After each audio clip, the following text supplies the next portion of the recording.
you get it? Is it on? Hello there. Welcome to another episode of Taking Over the World with Ed and Aaron. You look slender today. Hey, you know what? First of all, it's never a good sign when you're just like, hey, how do I look? Do I look slim? And nobody answers. That's kind of like, this happened last night at Pride. This happens all the time. I've heard it before. But it happened, I don't know, I was here listening to somebody the other day. It's like, no disrespect, but, man, anytime you say that, you are about to be disrespected. Like, that just doesn't work. You can't, call immunity before, you commit a crime. No disrespect, but you are freaking terrible at life. And they're like, dude, that was rough. I said no disrespect. As soon as somebody says it, oh, shit, here it comes. You know what's coming. So, pretty eventful. Wow, yeah. Week since the last podcast. So a lot has happened. So what happened in your life? It was very eventful. Where would you like me to start? So I got a new windshield because I got sniped on the freeway. Somebody threw something at me they were upset that we won a couple of baseball games and someone tried to take me out. Did not work. Not work. No. So got the windshield replaced. Yep. Then thank God that didn't cost you because you would go crazy. I would to spend the money. be ticked. I would be ticked. Pissed. If I spent the $300 to get my windshield repaired just to have happen what happened on Wednesday. What happened? Well, what happened was I was leaving a listing appointment. Did you get the listing? Easy, pal. Let's focus on some things. I had a listing appointment with Larry the Cable Guy, pretty sure, or his close cousin. Larry the Cable Guy's cousin. We're getting into what he did on the appointment. Well, I don't know if we can because I still got a shot at getting that listing. I don't think he's gonna watch this. That's also a good point. Then some lady just decided that she was gonna haul off and T-bone White Lightning and spun the truck 180 degrees, busted the axle, busted the drivetrain. It hit me pretty good. I was feeling it. Hit me pretty good. To be determined on how the health status is. But everybody was able to walk away, so that's good news. And she almost gave you some poisoned At sushi. What point? So I did find out later that she worked for Uber Eats, and my personality just comes out about 2 hours into waiting for police reports and all that stuff, which we never got till 11:30 that night, which started at 5 p.m.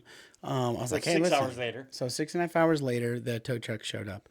But then we did get to the point where we crossed the bridge where either deliriousness set in or when I found out she was delivering for Uber Eats at the time, I was like, well, the question has to be asked.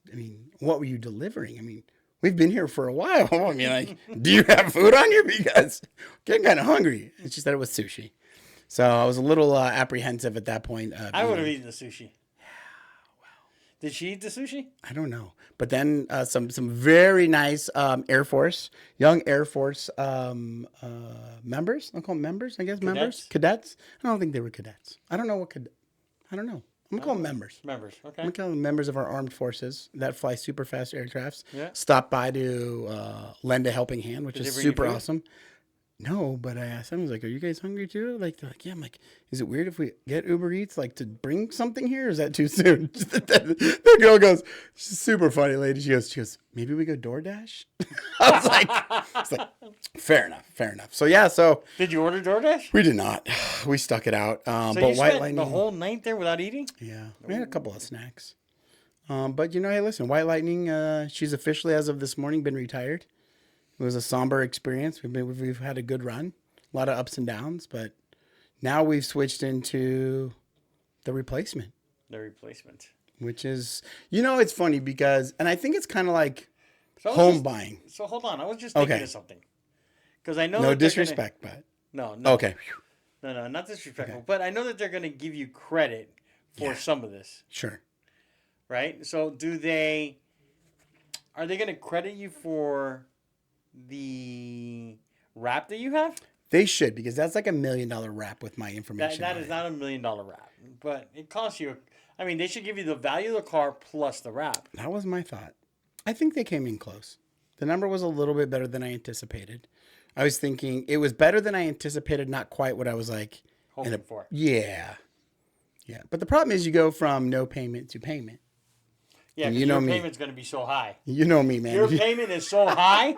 Like, what you have already calculated, and you're even trying to go down lower than what I'm telling you to go for. That's just part of my heritage. Hey, listen, it is what it is, man. It is what it is. But I do think that is it kind of it relates into like that process, right? Like when you're buying a home, you want that process to be enjoyable, right? Like you're looking at your next home for whatever reason. Maybe you're downgrading, maybe you're upgrading, maybe your family's gotten bigger, maybe some kids have moved out. But like Right. that process of like going to look through the homes, like that's exciting for buyers, you know? Like anytime, I don't know, I feel like anytime you get something new, it's exciting, right? And I do feel like again, complete first world problems. I get it. Don't come at me. Come at me. No disrespect. But it's like now I've almost been robbed of that joy of shopping for a new car, right? Because it's like now it's out of necessity and I'm just trying to make something work rather than the timing was right. I wanted that new truck and I feel like a little bit of it is shortchanged a little bit. I don't understand the process. Well, that's okay. You didn't go to ASU. That's ASU. That's a an higher ASU education. problem. No. Higher education, bro. Like, you're still shopping. You may not be shopping for the reason you wanted to. Yeah. Or be well. What does okay? So let's say you have a house Yes. and you get Which I divorced. Okay, and you get divorced. And Yeah. you're buying another house. See, that's a bad experience. So is it a bad experience because you're buying another house, or is it a good experience because you're I buying say, another house? well, I guess it depends on how the divorce went. But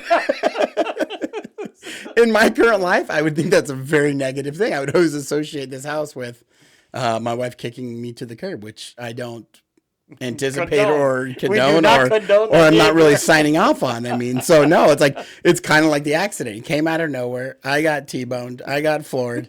White lightning did a 180, hit the curb. Yeah, no. So I get that it. would Like, be this experience. But now you get to look for a new truck. That is true. Yeah, listen, like I said, first world problems. And so, But now every time you drive with me, we went on about 4 things that we had to take care of today. PTSD. Now everything's a reminder. I might as well bubble wrap myself. I'm like, oh, here it comes. Oh, no, over there. And then Got to. we happen to see an Bogeys. accident that same thing happened. Exact same thing happened. And we're Exact same driving. thing. And you're like, Okay. see, that's exactly what happened to me. See, I told you I can't be out here. I'm going straight home. You were so determined to go home that on the way home, the GPS sent you home. It was like a greater intervention.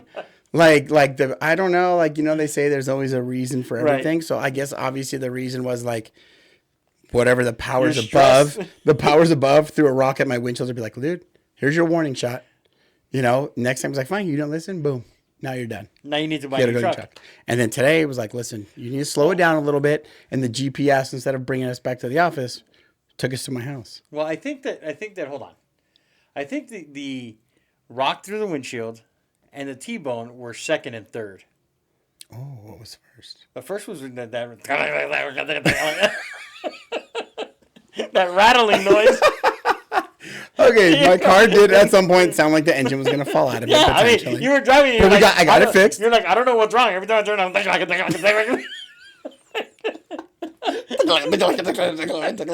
looks like you're having a fucking seizure. No joke. White lightning had seen better days, but I got that fixed. It's like that. But the thing is, you went to go get it fixed, and they told you $5,000 you need a new engine. You're like, hell no. So I think that could have been the first Okay. warning. But you fixed and you wanted it to stay. And then, it's like with the AC in your house. The AC was not working properly. Bro. And instead of getting it replaced, you're getting it fixed. And you're still having issues. It was brand new. It was like 4 months old. Then why didn't they get it replaced? You have a warranty on it. Well, that's You have a 10-year warranty unless they That's- fell off a truck somewhere. SWAT meet didn't honor the warranty. That's like that old You story. know what? You are so... See, if it was me, I honestly believe that could happen. You were too scared to buy it off a swap meet. But listen, that goes back to like that old story or whatever, where like, I don't know exactly how it goes, but like there's a guy that's like, there's a flood or something, and he's sitting like on the roof of his house, and like a guy shows up like in a boat or something, and they're like, Right. hey man, I'll give you a ride. He's like, nope. God will step in and save me. He's like, okay, man. Then they send like another something, and then they send like the Coast Guard or whatever, and he keeps telling him, no, no, no, God's going to save me, and God's got me. God's got me, and eventually, unfortunately, for the story, the guy passes and gets up to the pearly white gates, and he says, "Hey man, thought you had my back." He's like, "Bro, I sent the boat, I sent the Coast Guard, I sent this. Like, what else did you want me to do? I sent everything I could do to help you, man." So maybe this was a warning. It gave you several warnings. You didn't listen, so it said, "Okay, time to." That's right. And I think it plays into life. I think it's a funny transition how this all comes is that sometimes we get so focused on other people and other things we ignore what's right in front of us. We've seen some teams come and go. We've seen some agents come and go, and it's because they always want, "Oh, I'm waiting for this," or "I'm looking for that silver bullet," or "I don't." It's always the easy way out, or believing somebody's going to come save you. Right? But it's like, hey, listen, like, you are the savior. You have the potential. Life is unfair. We've talked about that in Bold, and, we've talked about all this stuff. And it's like, you, at the end of the day, I mean, no matter what industry you're in, you got to show up and work. But going to Bold now, right? Because I think Bold is something that when it comes around, I think it's really good. And it's been really eye-opening. I would tell you that. It's a very emotional, it puts you through. And this one, I've tried to not be as vocal as I've been in the past on purpose. But I know that it's because I'm really taking this internally. I'm trying to work on myself and do better things for me personally. So I'm using it for that purpose at this time. But one of the things that I truly think that it does is it makes you reflect on just everything, right? Because everybody says, well, how do business people do well? Well, they don't do well alone. Like, I know that that's one of the things in Bold, right? Nobody succeeds alone, and nobody fails alone. We all either succeed together or we fail together. It's a group effort. But I think that if so many people look for that silver bullet that says, "Hey, I'm gonna do this or I'm gonna do that," and at the end of the day, don't we just how about you treat real estate like a job? 100%. Like it's a job. Just show up every day, work every day. Like I told somebody, 100%. somebody asked me that today. They asked me that yesterday. They're like, or no, this morning. I'm sorry. They asked me, "Why do you come to the office every day? Like your team's one of the top producers. Why are you here every day?" I'm like, "Because if I don't show up for me every day, I'm gonna have to show up for somebody else every day." Right. Like. Well, and I think that was one of the good Bold laws or truths, whatever we worked on yesterday, is that it talks about like success and fear can't, they can't live in the same space. Right. And they showed a really good, one of those like, the old school legal balance beams, like, right, trying to keep everything in. And when you ask people like, how are you operating? Because you have the way to operate out of like, hey, I got to do this to not be like you're leaving fear, right? Like, okay, hey, here's fear. I'm doing everything to try to get away from fear. Or do you have the mindset that you're doing everything to achieve your goal, right? And it's like the way it breaks down. What is your mindset? Is your mind operating out of? It's like choosing your heart. I think was one of the things that we talked about, like, right? And that one kind of hit home yesterday too. It's like, okay, they're like, well, when it comes down to making your calls or closing a deal or having conversations, like, choose your heart. A lot of people don't like conflict. I'm not one of them. I'm one of them. I don't like conflict. But choosing your heart, it's like, okay, well, would you rather make that call, get hung up on, or have somebody MF you from, the ground up, or would you rather have the heart of not being able to pay your bills, not being able to afford your mortgage? And, operating, I think there's a lot of time where I know I personally will operate out of like getting away from fear. Like, hey, I got to do this so that I'm getting farther away from the bottom side of my goals, rather than, hey, if I do these, I'm that much closer to my goal. Like working out of that excitement to succeed instead of working out of that anxiety not to fail. So that brings a really good question. Were you there when? Because I know you had the BNI and stuff. Were you there when you picked the 1 through 6? Like, what is the most important? Oh yeah. So what was your biggest? My biggest area to work on and change? Yeah. Self-worthiness. Okay. Self-worthiness. Yeah, and so... So self-worthiness would be that you don't feel you're worthy 100% of success. Yes. Right. So like I'm not, or I'm not worthy of like being able to celebrate my successes.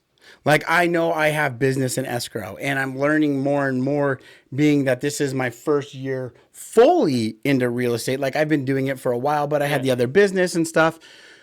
So it's like, I know I have escrow. I know, like, today got a approval to approve, a deal that came through, right? And there's two more that, like, will be big.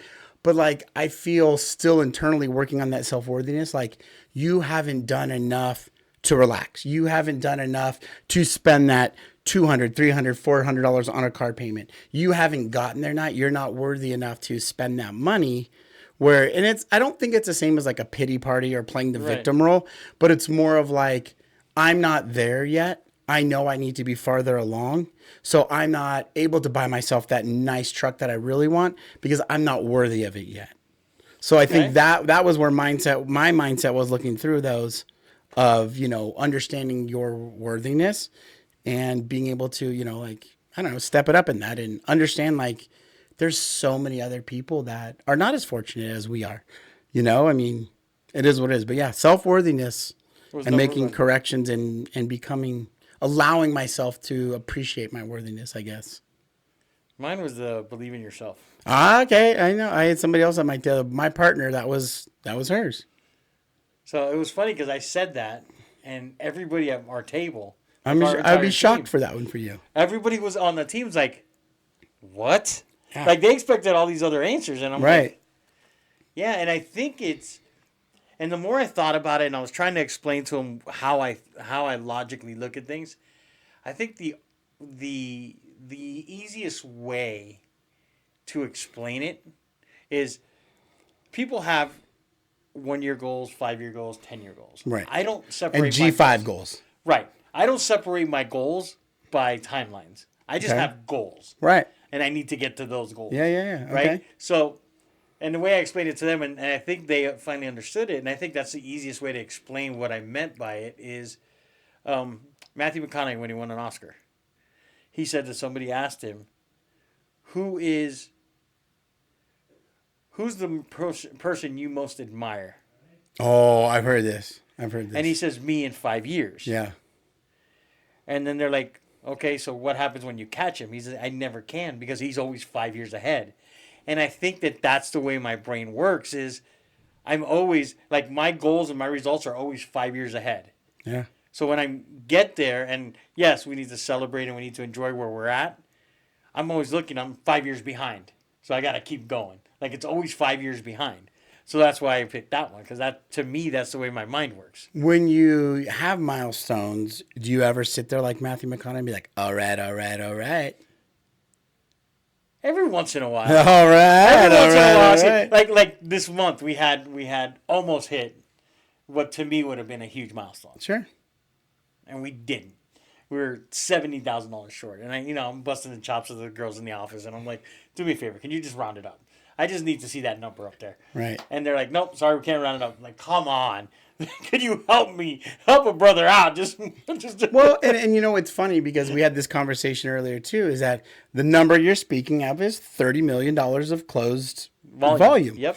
And it's funny because I had a conversation yesterday with an individual, and we've had some other people ask us, and I said I kind of felt bad. Again, self-worthiness, right? Yeah. Like, I felt bad and didn't really know what to say, because I didn't want to say something offensive. No disrespect, but he was like, well, the guy asked me, he goes, well, have you been slow like so-and-so? Because I've heard they've been pretty slow. And I was like, man, like, honestly, no.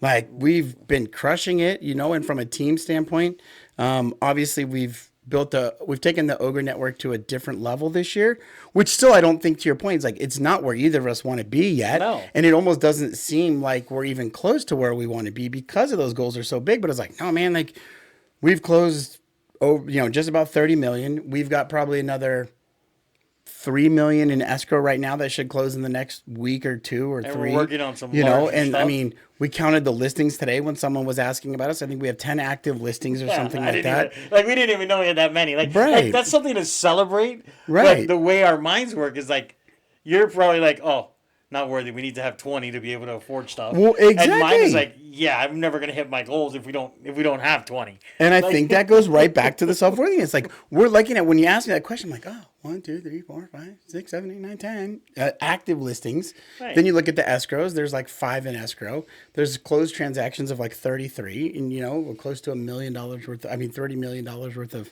It's like, wow, like we should be able to celebrate that. We're doing better than probably a majority of teams, but I think that's where both of us. Our minds are, you always want more. And I think that's where mine also gets to more. It's like, oh, I'm not worthy yet. Like I need more to do more. Not being greedy, but just wanting to always continue to be better. Like we want to be known as the real, like the go-to team. Well, not only that, like when you look at the volume in real estate, right? And you look at how many transactions you do and you look at that, at least for us, I think, and most of the people on our team, I think, would feel the same way. It's not necessarily about what we have or what we've closed. It's about how many people we've helped. 100%. Right? And even today, we're I was going to say the same story. I was waiting for it. We're on our way from, we go to one person to help them because they're in a bind. And we're telling her, hey, look, we know what caught you. We're not gonna put you in that kind of a deal. We're gonna help you out through that. Then we go. Well, and on top of that, she was like the lady that we spoke to because they came to us for some help on buying. Their selling fell through because they were trying to do it by themselves. Things happened, and we laid that out for them. She's like, "Oh my gosh!" She's like, "No one's ever told me that." She's like, "I knew I was missing something in the puzzle, and you answered the question for her of what actually transpired in that transaction that they tried to do on their own." Right. And she's like, "Oh, that makes perfect sense. Where we got screwed up and really hung out to dry." Right. And she was so thankful that we not only were open and clear with her on what our plan was, the direction we were going, and the buyer that we were looking for her. Right. So that when she was like floored that we were actually putting her needs and her situation ahead of everything else. Yeah, she was shocked. Right. She didn't expect us to have that type of answer. But and then we drove, picked up something we had to pick up, and then we're on our way to go check something out for another person that wants to buy. And we stopped by another place to check, hey, let me see if we find this. Yeah. So it's always, we're looking to how to solve needs, right? Even within the office, you have agents that are struggling with stuff, and they'll come in and they'll be like, hey, do you got a minute to talk? Let's talk about this. Yeah. And sometimes I think that it's funny because when we were gone, we joked around and we're like, yeah, well, we should be back by 11. As long as you don't start talking. If you start talking, we're going to be there till noon. The gift of gab. Like that. We just need to go and just move on. But I think that it's great that we have that combination because you have the ability to talk to people and the patience to over-explain and make sure that they understand. And I'm like, all right, can we just get to the point and just, like when we were talking to somebody today, I was like, hey, look, you want to be honest with you? I'm going to be honest.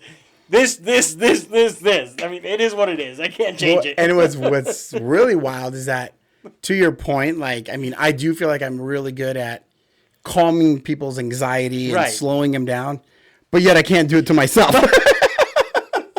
Like my anxiety is like a full-blown 10 out of 10 at like almost all times. And when I'm feeling really good, it's at like 8.76. Right. But yet I can take somebody from a 9 to a 2 in a half hour. Right. And I have to Dr. Phil. And then I have to be Dr. Phil to you and be like, all right, 100%. Can we just go to this? Come on, let's just reel it in. Let's do this. That's so funny. But you know what? That always okay. Listen, and it goes, and for the 10 people that are listening today, one, invite your friends. Okay, please, come on. Please invite more people. We need more people than 10 to listen. Like, give us something else to talk about. Like, put some questions in there. Let's have at it. But I have a question after. But I do think that goes back to bold again. It's like I hate to bring it up, but like the bold truth number 10. Love always wins. I think we have a very loving culture and warming culture within, like our relationship that has blossomed between me, you, Mercy, the kids, your kids, my kids. All that stuff. It's truly been something wild. And it also goes to being like that. You can't be successful alone. Right. Because I'm able to do that. but then you're able to turn and help me, Right. like bring me back down. And like without that, I mean, who knows? My anxiety may have gotten the best of me, and I could have been, out of it too. Because like real estate is not as easy. It's what is that thing? Life is hard. Like So life real is estate. Real estate is easy. Real estate is simple, not easy. Yes. And it's like, so it's very easy for people to get frustrated and leave. And if you don't have, like in our case, a partner or somebody that you can go to and kind of vent and, get, open and emotional about some things, but it's like, it helps you vent and get it off your chest where we're able to be like, all right, you good? Because that was dumb. But here's what we're going to do, right? But like, if you don't have somebody like that, and I think that's where teams do come in. And I think like we've always talked about, like having the right culture. And it goes to like the baseball teams, softball teams. It goes all the way up to, professional athletes. And, they always want to be like the look at me. I got the bling. I got the big contract. But it's like, and what is that getting you? Now you're a year into your 20-year contract at $4 billion and you want to trade. Well, Because you didn't find the right culture. You didn't surround yourself by the right people. Word. Oh, EGO. That's it. It's the silent killer, man. It's ego. It's not blood pressure. It's ego. Everybody looks at the ego in things, Yeah. and they think that's the solution. When even they're trying to take risks and do stuff that, because of your ego, it doesn't fix everything. I know exactly what you're talking about, and there was another great example of it today. Yeah. It's like ego gets in the way of like you want to close this deal, and you need me to help you, but yet you're not willing to put your ego aside because like if we got to do this, we got to make sure it's done the right way. If I'm going to put my name on something, I got to make sure that it's executed, or else you end up being fired. And it goes all the way. Now you get sued, or there's 101 other things that can happen, right? So I think that's where I think people need to just, like I was talking to our team, on our bold team, right? And I think I like this Stephen McNair. Yeah, good dude. Coach. He's a good dude. He's funny. He's a bold coach. He's good. He's a good dude. You know what? After bold next week, we're going to go grab a bite to eat. Yeah. You should go with us. I'm going to bring him an ASU shirt, so we'll be fine. You need to do that because next week's his last week here. Yeah. Hey, get that bear down stuff out of here. There's no room for that. But I think he's a very genuine, humble guy. Like Yeah. he's, and I think that more of those people, so when you were writing down the people in your life, Yeah. like mentors and stuff like that, I gonna have to find more people. really. Yeah. So I started saying, okay, so who is in your world, right? That you would say are your mentors, right? So I was picking like investments. So I picked my buddy Peter. Yeah. Because he's got 100 and something doors. That's where I want to get to, right? Spiritual leader was Nolly Williams, which was my sponsor here, but he's no longer at our brokerage. He's at another brokerage. And I sent him a text. I'm like, hey, I was doing this little activity, and I put you down as a spiritual mentor. And he's like, wow, why? Like, because everything you do with God first. Like your coaching is all God first coaching. It's all based around that, and that's how you talk. And so I thought about you. And then I went through the list, and I was like, I have people, I just don't reach out to them. Yeah. Like I have people that could probably get me to where I want to get to quicker than I'm there. And I think some of that is the fear of how are we going to get there? Like, and then, so when you start thinking of a lot of the things, see, that's why I love bold. Like I like to go. It definitely it messes with your brain a little bit in a very good way. No, good and bad. Yeah, true. Because then it asks you, like, so when you look at, like, there's people that create circles and people that create cages in your life. Yeah. So then it's telling you to look at the people in your life and in your personal life. And you start looking at them and you're like, oh, wait a minute, what are you trying to tell me? And Gary Keller is saying, well, don't get, you don't get divorced, you don't get all that stuff over here, but you just say, okay, I'm going to spend less time with this person or more time. And then somebody stood up and like, hey, yeah, I cut a family member off 2 years ago. I'm like, wow, Jesus. Like, this is getting deep and quick. It did. Well, it's funny because I started going through my people and I was like, oh, man, So I put like one of my best friends that I've grown up with forever, Scott Butler. Like he was in the Air Force and I always, especially when my dad passed, like he's always been there for me. Like anything you need, and like always been one of my biggest supporters. So he was one that was like from a personal, spiritual kind of like growth person. And then I put my wife as somebody like that because she knows how to obviously control me. It's like when my brain gets out of funk. Is she watching you, like taking care of you? When you're out somebody should. Somebody should absolutely be in charge of me at all times. Like the fact that I'm allowed to just go out and wildly roam the streets of Vegas, like unsupervised, is not healthy. But then it was like, like per people that like and mentor. Obviously, I put your name down. Oh, wow. And I put because and it's not even so much what we've done with the team. It was like the fact that you saw something in me 3 years ago.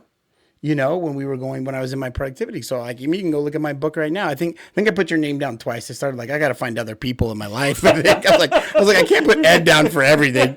And then it was like people, and it was something to the fact it was like people that you want to work hard for.